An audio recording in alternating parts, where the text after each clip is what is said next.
जी और हनुमान जी वो उनको छोड़ने के लिए गए वहां पे। तो जब यहाँ इस एरिया में पहुंचे, कानपुर जाते हुए बिठूर के पास वाले इस एरिया में जब वो पहुंचे हैं तो यहाँ पर मतलब उन्होंने विश्राम लिया क्योंकि रात हो गई थी। क्या कूड़े से बना हुआ घाट है ना, या पंजाबी में कुड़ियां लड़कियों को बोलते हैं कि कुड़ियों का फेवरेट घाट है, ऐसा कुछ नहीं है। इसका जो प्राचीन नाम है कुड़िया घाट पे काफी काम चल रहा है, चीजें हो रही, लेकिन फिर भी ये नशेबाजी का, अलग अलग अराजक तत्वों का एक अड्डा बन करके रहे। लखनऊ के इतिहास में जब आप और हम बहुत पीछे जाते हैं तो ये पाते हैं कि ये वो शहर है जो नवाबी दौर के बहुत पहले से अपनी कहानी लिख रहा है। शहर में ऐसी कई जगहें हैं जो लखनऊ का नहीं लक्ष्मणपुरी का हिस्सा रही हैं। ऐसी ही एक जगह पर आज हम आपको लेकर आए हैं जिसे कहते हैं कुड़िया घाट। लखनऊ के सबसे प्राचीन और पवित्र स्थानों में से एक ये कुड़िया घाट, जिसके बारे में कहा जाता है कि ऋषि कौंडिन्य के समय से ये है। ये ऋषि कौंडिन्य की तपोभूमि हुआ करती थी और उन्हीं के नाम पर इस जगह का नाम कौंडिन्य ऋषि घाट रखा गया, जो बाद में कालांतर में अपभ्रंश होते होते कुड़िया घाट हो गया। घाट किनारे एक तकरीबन 100 साल पुराना शिव मंदिर भी है और ऐसा कहते हैं कि भगवान शिव ने ऋषि कौंडिन्य को साक्षात दर्शन दिए थे यहाँ पर। तो दी हो हल्ला की इस दास्ताने अवध की यात्रा के दूसरे पड़ाव यानी दूसरे एपिसोड में आज हम मौजूद हैं लखनऊ के कुड़िया घाट पर।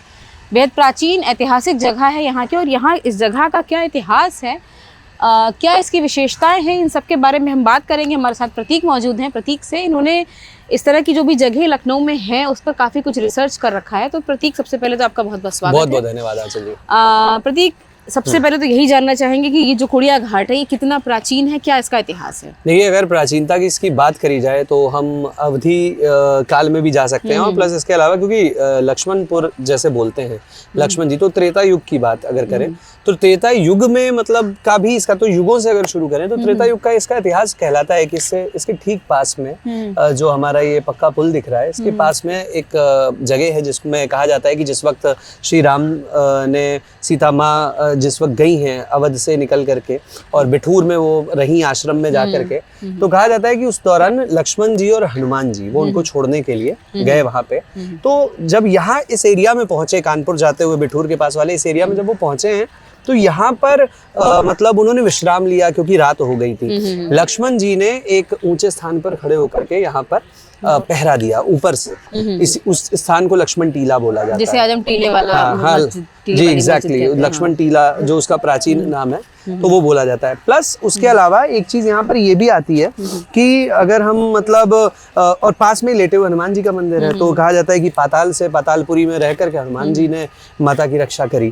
उसके बाद यहाँ पर इसी स्थान पर बोला जाता है कि एक शेष मंदिर हुआ करता था। पुराने इतिहासकारों ने अपनी किताबों में बताया है कि जो शेष मंदिर हुआ करता था वो, क्योंकि लक्ष्मण जी शेष अवतार स्वयं रहे हैं, तो शेषनाग जी का वो मंदिर, और वो उस मंदिर की ही इतनी विशाल काय प्रतिमा हुआ करती थी कि विग्रह हुआ करता था शेषनाग जी का, कि उनकी जो पूंछ का जो हिस्सा है वो थोड़ा लहरते हुए जैसे एक सांप चलता है, तो वैसे ही है। तो उसी का ही एक प्रमाण है कि यहाँ की जो सीढ़ियां हैं, आमतौर पे अगर आप जाएंगे तो घाटों में आप काशी जाइए या सरयू जी जाइए, बिल्कुल स्ट्रेट सीढ़ियां मिलती हैं। घाट की सीढ़ियां सीधी होती हैं। कुड़िया घाट एक ऐसा है कि जहाँ की जो सीढ़ियां हैं वो वलय आकृति की, ऐसा लगेगा कि कोई जो सर्प है उसकी पूंछ है, तो क्योंकि उसी के ऊपर ही ये सारी चीजें पूरी बनी हुई है, तो एक यहाँ का ये इतिहास कहलाता है। प्लस कुड़िया घाट जो एक नाम आज के समय में बोलते हैं तो लोगों को लगता है क्या कूड़े से बना हुआ घाट है ना, या पंजाबी में कुड़ियां लड़कियों को बोलते हैं कि कुड़ियों का फेवरेट घाट है, ऐसा कुछ नहीं है। इसका जो प्राचीन नाम है वो है कौंडिल्य ऋषि घाट।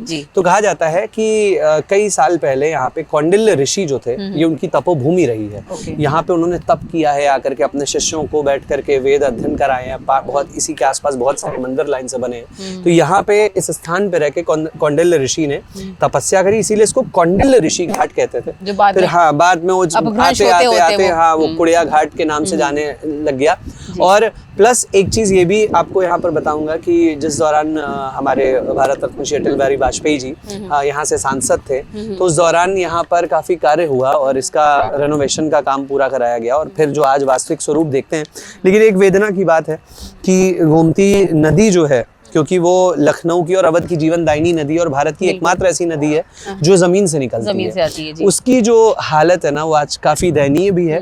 और अगर घाट की बात करें तो कुड़िया घाट पे काफी काम चल रहा है, चीजें हो रही, लेकिन फिर भी ये नशेबाजी का, अलग अलग अराजक तत्वों का एक अड्डा बन करके रह गया। इसका थोड़ा बहुत जो मैंने पढ़ा तो जो जीर्णोद्धार इसका किया गया शायद 90 के दशक के आसपास की बात है। तभी की बात है ये। तो ये उस दौरान ये चीज हुई और कहीं ना कहीं मतलब धीरे धीरे समय समय पर इसको रेनोवेट किया है। अभी करंटली इसको लखनऊ नगर निगम जो है वो इसका देखरेख कर रही है, चीजें कर रही है, बट फिर भी मतलब जिस तरीके से यहाँ पे चीजों को, यहाँ के लोकलाइट्स को संभालना है वो नहीं हो पा रहा है।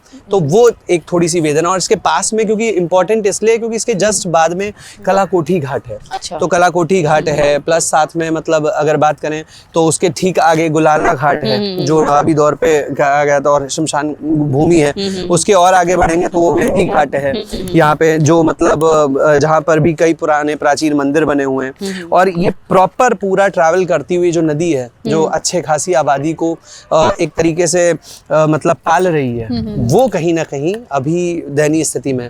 और एक खास यहाँ मंदिर भी शायद कुछ 100 साल पुराना शिव मंदिर बताते हैं कि है, जहाँ पर शायद कौंडिन्य ऋषि जिनकी आपने बात हाँ, तो ये पास में ही मंदिर है। उनको दर्शन दिए थे शिव जी। तो वो मंदिर जो है वो यहाँ पे पास में ही आपको मिलेगा। और पास में वो मंदिर भी है, प्लस मतलब उस वहाँ पे कौंडिन्य ऋषि की एक आपको मूर्ति भी मिलेगी। और गोमतेश्वर महादेव मंदिर जो कहे जाते हैं वो वही है जो यहाँ पर है, आपको इस जगह पर मिलेंगे। ठीक है, आपने बहुत सारी जानकारियां दी प्रतीक हमको इस जगह के बारे में। हम आगे भी आपसे लखनऊ की या अवध की जो धरोहरें हैं उस पर चर्चा करते रहेंगे। बहुत बहुत धन्यवाद। दी ओवरला के साथ आने के लिए बहुत बहुत शुक्रिया। बहुत बहुत धन्यवाद आचल जी, थैंक यू।